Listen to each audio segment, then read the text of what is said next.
Selamat pagi. Apa kabar pemirsa TVR Parlemen dimanapun Anda berada? Berjumpa lagi bersama saya Anggun Oktarini dan rekan saya Alfat Rizky dalam program TVR 09. Dan tepat pukul 9 waktu Indonesia Barat, kami hadirkan kepada Anda sejumlah informasi hangat dan menarik yang telah disajikan oleh redaksi TVR Parlemen. Inilah pemirsa TVR 09 selengkapnya.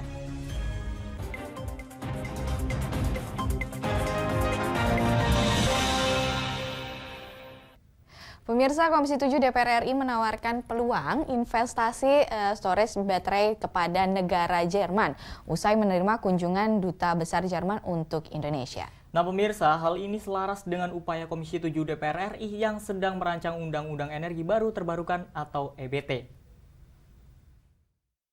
Komisi 7 DPR RI tawarkan peluang investasi terkait storage baterai kepada negara Jerman yang diharapkan mampu menjadi solusi bagi permasalahan di sektor energi baru terbarukan saat ini. Usai menerima kunjungan Duta Besar Jerman untuk Indonesia, Ina Lepel, di Gedung Nusantara II Senayan belum lama ini, Ketua Komisi 7 DPR RI Sugeng Suparwoto menilai pengalaman Jerman mengembangkan teknologi energi baru terbarukan atau EBT, seperti energi tenaga angin dan energi tenaga surya, patut ditiru di Indonesia. Menurut Sugeng, energi tenaga surya hanya mampu digunakan pada siang hari. Dengan demikian akan dibutuhkan penyimpanan energi yang mampu menyuplai kebutuhan listrik selama 24 jam. Sehingga baterai storage atau penyimpanan energi perlu dikembangkan untuk mendukung sektor energi terbarukan. Teknologi energy storage itu atau baterai storage itu yang sekarang dengan berbasis litium masih relatif mahal. Sehingga tadi sepakat di samping teknologi yang muncul misalnya dari China berupa redox baterai, dan tadi juga Jerman berkomitmen untuk terus-menerus melakukan riset untuk menghasilkan energy storage atau baterai storage. Butuh listrik itu kan 24 jam, kan begitu. Siang untuk industri, untuk hidup dan kehidupan, malam tetap saja kita perlu listrik. Nah inilah perlunya baterai storage atau energy storage dalam bentuk baterai. Seperti diketahui, Komisi 7 DPR RI saat ini sedang merancang Undang-Undang Energi Baru Terbarukan, di mana undang-undang tersebut diharapkan akan menciptakan ekosistem yang berkelanjutan bagi pengembangan energi baru terbarukan. Rifki Magdudi, TVR Parlemen, melaporkan. Dari Komisi 7 kita beralih ke Komisi 11 DPR RI pemirsa yang melakukan kunjungan kerja ke Provinsi Kalimantan Timur untuk melihat sejauh mana program pemulihan ekonomi nasional dilaksanakan. Dan diantaranya meminta Bank Indonesia dengan OJK bahwa melaksanakan program yang mampu memacu perekonomian di Kalimantan Timur. Komisi 11 DPR RI soroti pelaksanaan program pemulihan ekonomi nasional atau PEN di Provinsi Kalimantan Timur untuk melihat sejauh mana program PEN membantu meningkatkan pemulihan ekonomi. Komisi 11 DPR RI melakukan kunjungan kerja ke Provinsi Kalimantan Timur. Wakil Ketua Komisi 11 DPR RI Fatan mengatakan, selain untuk menyelamatkan kesehatan, vaksinasi dan pengendalian pandemi, program PEN juga harus berfokus pada sektor UMKM yang terdapat akibat pandemi COVID-19. Pertumbuhannya sangat menggembirakan, kemudian program-programnya tereksekusi dengan baik. Kemudian program-program yang saya kira pertanian, kemudian perkebunan, pertambangan juga menimbulkan hasil yang bagus. Ada masukan-masukan dari teman-teman DPR, misalnya Kalimantan Timur sudah harus mulai memikirkan tentang turisme, pariwisata, kemudian sektor-sektor UMKM harus mulai dikembangkan sehingga daya topang ekonomi semakin kokoh dan kuat. Wakil Ketua Komisi 11, Dolfi menilai sejauh ini pelaksanaan PEN di Kalimantan Timur sudah berjalan dengan cukup baik. Untuk itu, ia mendorong agar nantinya program PEN dapat segera memulihkan ekonomi secara cepat. Dari indikator-indikator yang disampaikan, kita melihat optimisme bahwa pemulihan ekonomi nasional sudah berjalan dengan baik. Harapan kita adalah tinggal sekarang pandemi COVID-19-nya ini. Karena dengan pandemi COVID yang semakin menurun ini, aktivitas ekonomi meningkat, pemulihan akan lebih cepat. Komisi 11 DPR RI meminta Bank Indonesia dengan OJK melaksanakan program yang mampu memacu perkembangan ekonomi di Provinsi Kalimantan Timur, terlebih dalam mempersiapkan perpindahan ibu kota negara yang baru. Dari Kalimantan Timur, Dodi Moharam, TVR Parlemen, melaporkan. Komisi 3 DPR RI dan pemerintah mulai membahas mengenai revisi Undang-Undang Narkotika. Dan pemirsa, beritanya selengkapnya sesaat lagi hanya di TVR 09.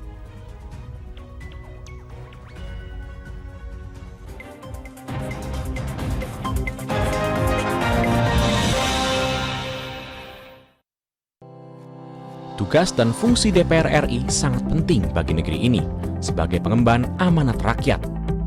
Namun tidak banyak yang tahu apa saja fungsi dan tugas dari DPR.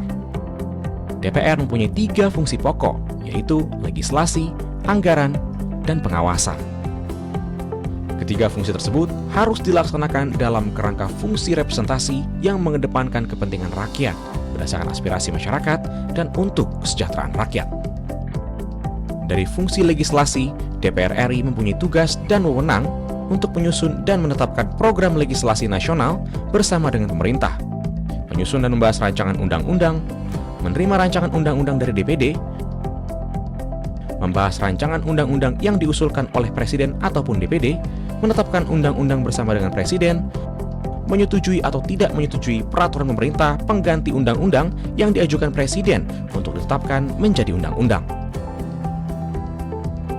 Sementara, fungsi anggaran membahas dan memberikan persetujuan atau tidak memberikan persetujuan terhadap rancangan undang-undang tentang APBN yang diajukan Presiden, memperhatikan pertimbangan DPD atas rancangan undang-undang tentang APBN dan rancangan undang-undang terkait pajak, pendidikan, dan agama, menindaklanjuti hasil pemeriksaan atas pengelolaan dan tanggung jawab keuangan negara yang disampaikan oleh BPK, memberikan persetujuan terhadap pemindahantanganan aset negara maupun terhadap perjanjian yang berdampak luas bagi kehidupan rakyat yang terkait dengan beban keuangan negara. Dan fungsi pengawasan, melakukan pengawasan terhadap pelaksanaan undang-undang, APBN, dan kebijakan pemerintah, membahas dan menindaklanjuti hasil pengawasan yang disampaikan oleh DPD terkait pelaksanaan undang-undang mengenai otonomi daerah, pembentukan, pemekaran, dan penggabungan daerah, pengelolaan sumber daya alam dan sumber daya ekonomi lainnya, pelaksanaan APBN, pajak, pendidikan, dan agama. Terima kasih. Video ini dipersembahkan oleh TV dan Radio Parlemen, Biro Pemerintahan Parlemen, Sekretariat Jenderal, dan Badan Keahlian DPR RI.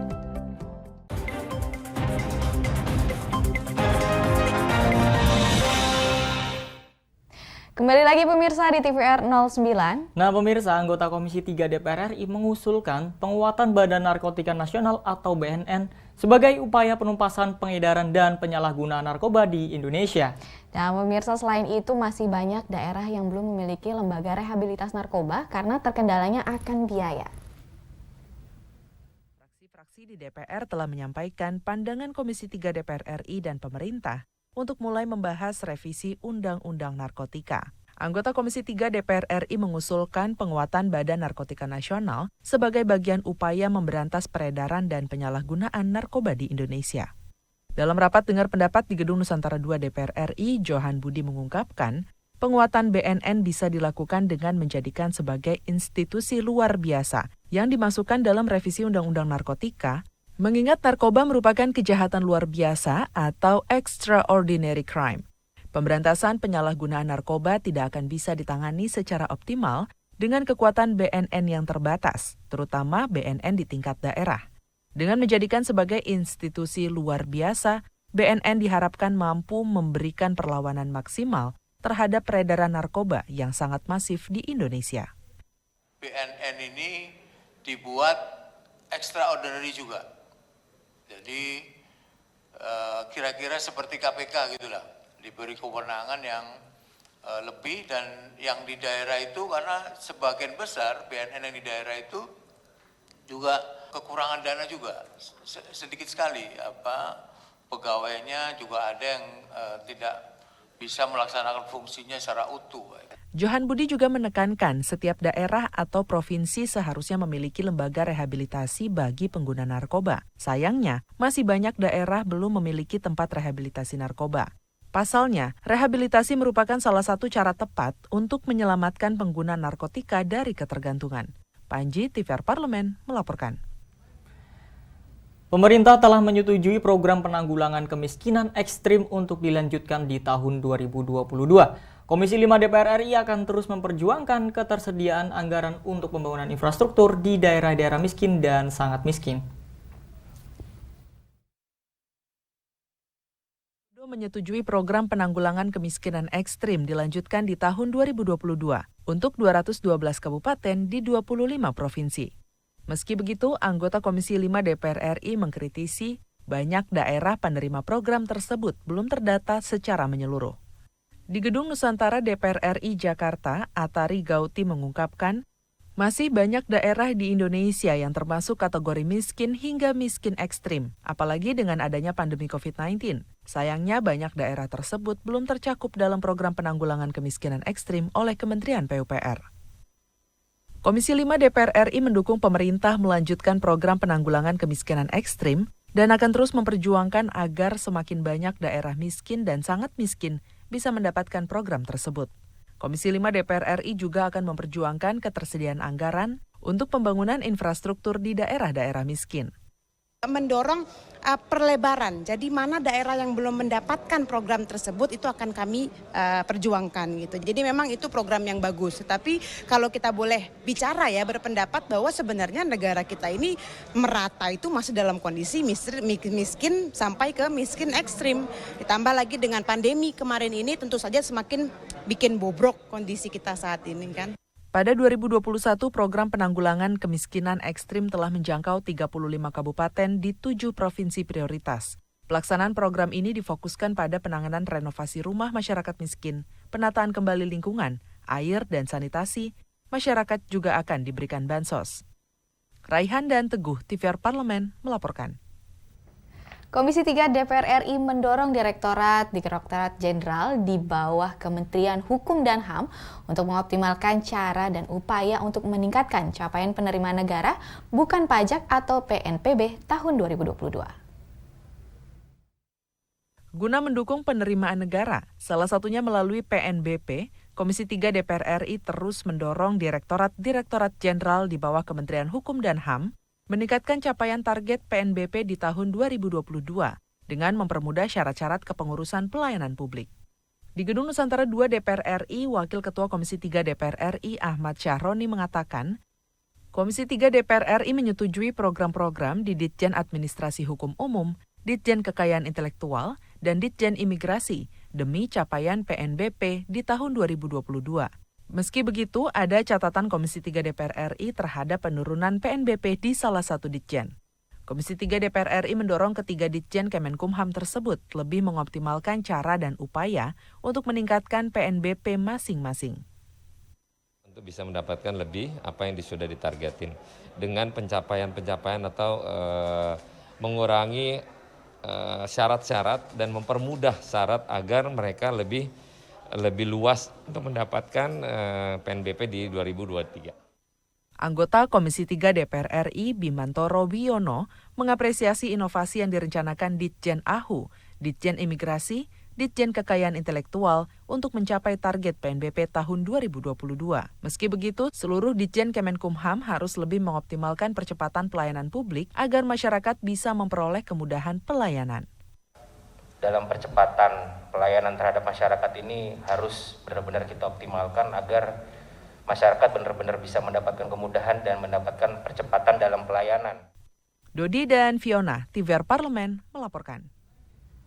DPR RI mendorong pemerintah untuk menyelesaikan masalah tenaga honorer di Indonesia. Informasinya sesaat lagi pemirsa, tetap bersama kami di TVR 09.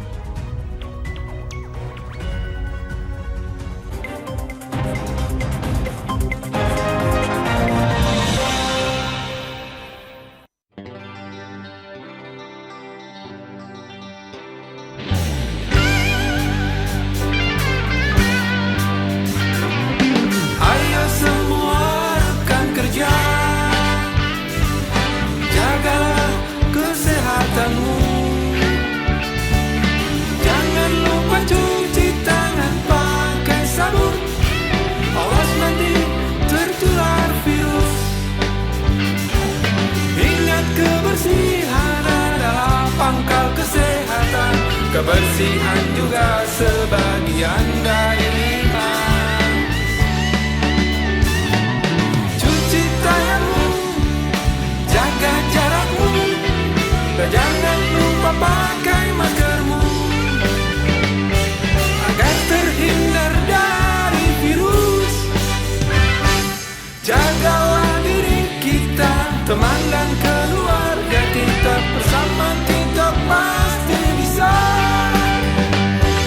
Bersama kita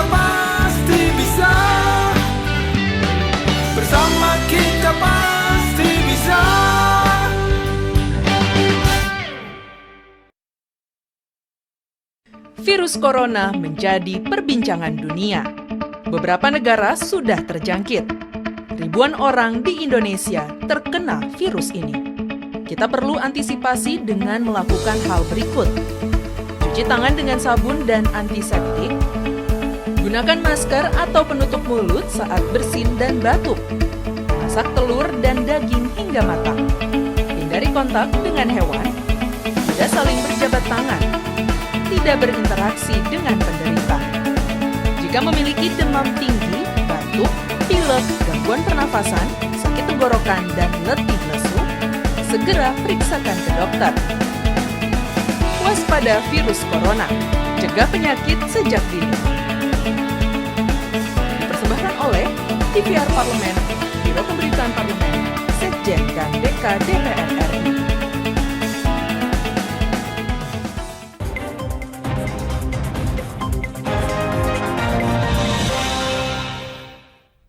Pemirsa, kembali di TVR 09. Nah pemirsa, di tahun 2023 pemerintah berencana menghapus pegawai berstatus honorer di seluruh instansi di Indonesia. Namun rencana ini masih banyak menemui masalah.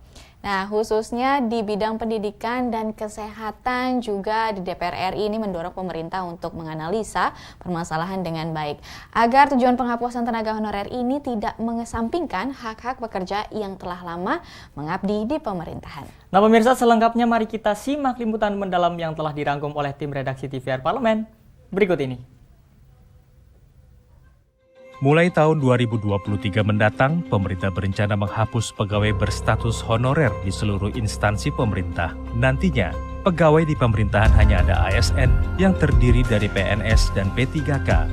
Adapun tenaga kerja yang dibutuhkan untuk menyelesaikan pekerjaan mendasar seperti tenaga kebersihan dan tenaga keamanan akan dipenuhi melalui tenaga alih daya atau outsourcing. Lantas, bagaimanakah nasib tenaga honorer guru dan kesehatan, serta honorer bidang lain yang telah mengabdi selama bertahun-tahun? Dalam kunjungan spesifik ke Provinsi Sulawesi Selatan baru-baru ini, anggota Komisi 10 DPR RI Zainuddin Maliki mengatakan, pemerintah punya hutang kepada guru-guru honorer. Zainuddin Maliki mengungkapkan, kebutuhan guru menjadi hal yang seharusnya dipenuhi oleh pemerintah. Paling tidak, pemerintah memberikan apresiasi yang semestinya kepada guru-guru honorer. Seleksi guru honorer menjadi P3K merupakan langkah pemerintah guna memenuhi kebutuhan 1 juta guru. Namun, dalam pelaksanaannya masih terdapat keluhan terkait pengangkatan guru P3K. Hal tersebut dikarenakan adanya 193.000 peserta yang lulus passing grade namun belum mendapat formasi. Sementara guru honorer saya menganggap mereka membantu pemerintah selama ini untuk mengisi yang pemerintah belum bisa memenuhi amanat konstitusi. Oleh karena itu saya mengatakan pemerintah punya hutang kepada guru-guru honorer. Karena harusnya guru itu dipenuhi oleh pemerintah, pemerintah belum bisa memenuhi karena satu dan lain hal. Oleh karena itu pemerintah harusnya memberikan apresiasi yang semestinya kepada guru-guru honorer kita. Sementara itu, anggota Komisi 10 DPR RI lainnya, Adriana Kratot Dondo Kambe menyayangkan, masih ada guru honorer yang sudah mengabdi selama 20 hingga 30 tahun, namun belum juga diangkat. Untuk itu, Adriana mengungkapkan perlu adanya komunikasi dan koordinasi antara pemerintah pusat dengan pemerintah daerah untuk menyelesaikan permasalahan seleksi guru P3K tersebut. Komisi 10 akan mendorong terus kepada pemerintah agar supaya program-program 1000 guru itu harus terselesaikan ya dengan sesuai dengan apa yang sudah menjadi program dari pemerintah. Itu Komisi 10 mendorong terus agar supaya program-program yang belum tercapai itu harus segera dilaksanakan ya. Masalah pegawai honorer bukan hanya ada di bidang pendidikan. Di bidang kesehatan juga terdapat 140.000 tenaga honorer yang nasibnya terkatung-katung. Komisi 9 DPR RI mendorong pemerintah menuntaskan persoalan status para tenaga honorer tersebut menjadi P3K. Dalam rapat dengar pendapat dengan Kementerian Kesehatan, Kementerian Dalam Negeri, Kementerian Keuangan, dan Kementerian PAN-RB, di ruang rapat Komisi 9 DPR RI, anggota Komisi 9 DPR RI Edi Wuryanto mengatakan, Kementerian Kesehatan saat ini harus melakukan pendataan kepada para tenaga kesehatan honorer untuk bisa masuk dalam database pusat dalam rangka menyelesaikan persoalan tenaga honorer kesehatan.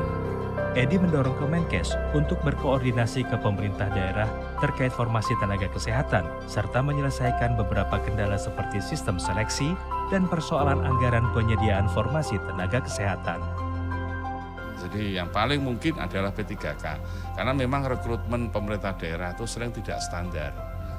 Ya, jadi kita harus perhatikan juga aspek kualitas SDM dan yang lain-lain, tentu ini P3K. Karena datanya masih di daerah sekarang. Kalau datanya di daerah kan pemerintah pusat tidak tahu. Ini tugasnya Menkes. Seperti guru seperti Kemendikbud mengadvokasi guru, datanya Kemendikbud, afirmasinya di Kemendikbud. Yang menyelesaikan proses seleksi di Menpan, yang urusan anggaran Menkyu. Jadi hampir sama lah. Ya tentu sesuai analisis beban kerja dan jabatan. Saya sepakat itu ya, karena faktanya memang seringkali pemerintah daerah tidak mengindahkan persoalan dua itu. DPR RI mendesak pemerintah untuk mengakhiri permasalahan status pegawai honorer ini. Semua honorer harus dipastikan menjadi aparatur sipil negara, baik PNS maupun P3K. Pemerintah harus menjalankan komitmennya terkait penyelesaian masalah pegawai honorer, tenaga honorer yang telah mengabdi selama bertahun-tahun dan memenuhi syarat menjadi ASN harus diutamakan dalam mengikuti seleksi rekrutmen ASN. Tim Liputan TVR Parlemen melaporkan. Pemirsa, bagaimana dengan liburan Anda? Dan saat ini, belakangan ini muncul tren kata-kata healing. Lantas, apa sih sebenarnya makna dari healing tersebut? Nah, Anggun dan juga pemirsa, informasinya lengkapnya sesaat lagi. Pastikan Anda tetap bersama kami di TVR 09.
Ingat selalu protokol kesehatan dengan melakukan 5M.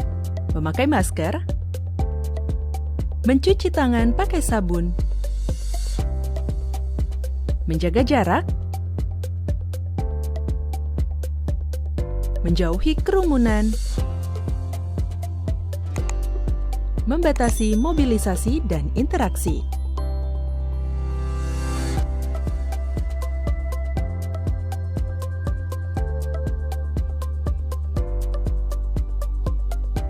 Dipersembahkan oleh Biro Pemberitaan Parlemen, Sekretariat Jenderal DPR RI.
Kembali pemirsa di TVR 09. Dan di sini kata healing yang tadi kita sebut bahwa menjadi populer di masyarakat terutama di kalangan anak muda. Nah, kata healing sendiri biasanya digunakan oleh mereka yang sedang ingin menghilangkan rasa jenuh atau bahkan stres pada dalam kehidupannya sehari-hari. Benar sekali Anggun, namun healing kini berubah makna menjadi sekedar jalan-jalan aja. Lantas bagaimana ahli kejiwaan memandang pergeseran makna healing ini? Dan mari simak penjelasan soal healing dari ahli kesehatan jiwa berikut ini.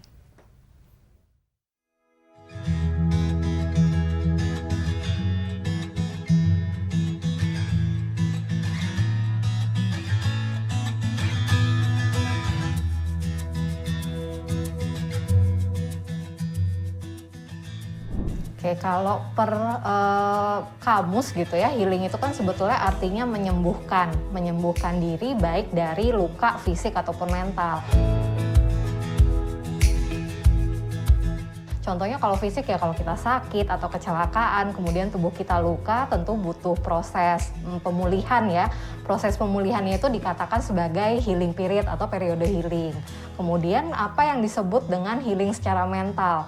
Ya sama, apabila kita mengalami suatu luka atau trauma di kesehatan mental kita.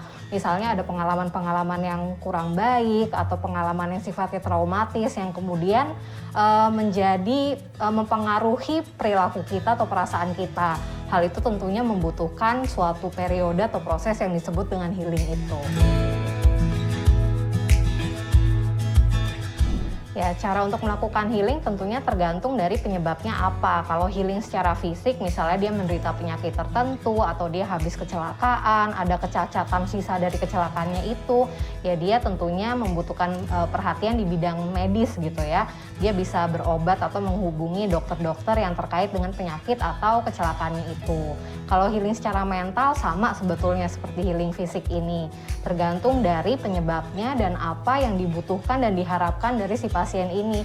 Misalnya dia mempunyai pola relasi yang kurang bagus dengan orang-orang sekitarnya, atau misalnya dia mempunyai kebiasaan-kebiasaan yang kemudian merugikan dirinya sendiri atau merugikan orang lain karena ada trauma di masa lalunya.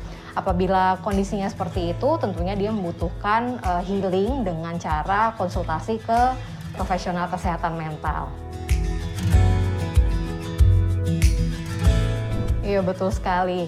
Arti healing sekarang itu sepertinya terpengaruh dari media ya, dari pop culture gitu.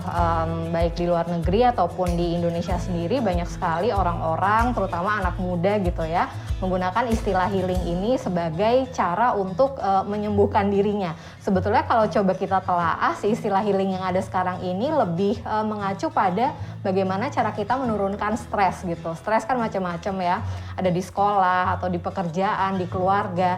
Nah, tiap kali individu terutama anak muda sekarang ini merasa stres atau kondisi kesehatan mentalnya itu agak ngedrop, mereka langsung melontarkan istilah itu, saya butuh healing nih, butuh healing kayak gitu. Padahal sebetulnya artinya udah agak bergeser dari healing yang sebetulnya ada sejak dulu. Ya, karena kan kultur dari masyarakat tentunya bergeser terus, berpindah terus gitu ya, nggak bisa disamakan dengan masa lalu. Tentunya kondisi dari masyarakat yang dinamis, selalu berubah, itu juga bisa mengubah pengertian suatu kata atau suatu istilah. Begitu pula dengan healing ini. Tapi yang disayangkan sekarang ini istilah healing itu kadang-kadang dijadikan semacam alasan gitu ya bagi individu ini untuk lari dari kewajibannya. Misalkan dia merasa tidak nyaman dengan pekerjaan yang menumpuk, atau misalnya kondisi di rumahnya yang kurang enak, kemudian dia dalam tanda kutip melarikan diri dengan cara healing itu. Padahal kan seharusnya tidak seperti itu ya. Ada cara-cara yang baik bagaimana kita untuk memanage stres atau ketidaknyamanan yang kita rasakan. Oke, di masa pandemi ini kan tentunya banyak sekali perubahan-perubahan atau pembatasan-pembatasan yang terjadi ya, seperti misalnya physical distancing, kemudian kalau kita mau pergi kemana-mana juga aturannya lebih ketat sehingga menyulitkan kita. Nah, bagaimana kalau kita mengalami stres dan membutuhkan si healing itu. Tentunya banyak sekali cara-cara yang bisa kita lakukan dan cara-caranya cukup mudah, nggak melulu kita harus liburan atau semacamnya gitu ya. Bisa kita misalnya melakukan me time, jadi kita mengambil waktu istirahat selama beberapa waktu untuk melakukan hal-hal yang kita suka. Apakah kita punya hobi tertentu misalnya, atau kita mau mencoba melakukan hobi atau keterampilan lain yang baru yang belum pernah kita lakukan. Kemudian cara satu lagi yang sebetulnya lumayan penting nih dalam masa pandemi itu adalah tetap terkoneksi dengan orang-orang lain yang kita sayangi gitu. Dan cara kita berkoneksi ini, terima kasih karena sudah ada teknologi yang sekarang begitu berkembang ya. Kita bisa melakukan panggilan lewat telepon misalnya, atau video call dan lain sebagainya. Nah, hal-hal ini bisa kita lakukan untuk tetap membantu supaya kesehatan mental kita tetap prima selama masa pandemi ini. Baik pemirsa, kami infokan kepada Anda agenda DPR RI pada hari ini. Dan pada hari ini akan ada kuliah umum dari Sekretaris Jenderal DPR RI Indra Iskandar di Universitas Syiah Kuala, Provinsi Aceh dengan tema peluang dan tantangan mewujudkan kesejahteraan bagi rakyat Aceh di era tatanan dunia baru pada pukul 2 waktu Indonesia Barat. Dan juga pemirsa, kami infokan bahwa DPR RI saat ini sedang memasuki masa reses, di mana seluruh anggota Dewan kembali ke daerah pemilihan masing-masing melaksanakan fungsi representasi DPR, menyerap dan menghimpun aspirasi masyarakat, serta menindaklanjuti dan memberikan pertanggungjawaban kepada konstituen di daerah pemilihannya. Dan pemirsa, untuk Anda tetap dapat menyaksikan program khas dari TVR Parlemen serta sejumlah agenda dan program DPR RI lainnya yang dapat Anda saksikan secara langsung di TVR Parlemen melalui kanal utama, kanal komisi-komisi, dan kanal alat kelengkapan dewan lainnya yang dapat Anda akses di tvr.dpr.go.id. Pemirsa TVR Parlemen, demikian TVR 09 edisi pagi ini. Kami ingatkan untuk tetap waspada pada persebaran virus COVID-19 dan juga tetap jaga protokol kesehatan. Segenap kru TVR Parlemen yang bertugas mengucapkan terima kasih telah menyaksikan TVR 09 pagi ini. Saya Anggun Daftarini dan rekan saya Alfat Rizky, sampai bertemu kembali di TVR 09 pada kesempatan esok pagi. TVR Parlemen, referensi Indonesia.